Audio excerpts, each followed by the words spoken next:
nominalization with das of verbs. The nominalization of verbs with das. It's video number 2 about the German article das. So I looked up a few examples for you. Let's start with example number 1. Essen means to eat, the verb to eat. Essen.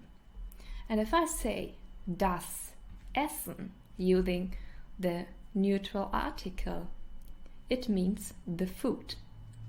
Again, Essen, to eat, das Essen, the food. Another example is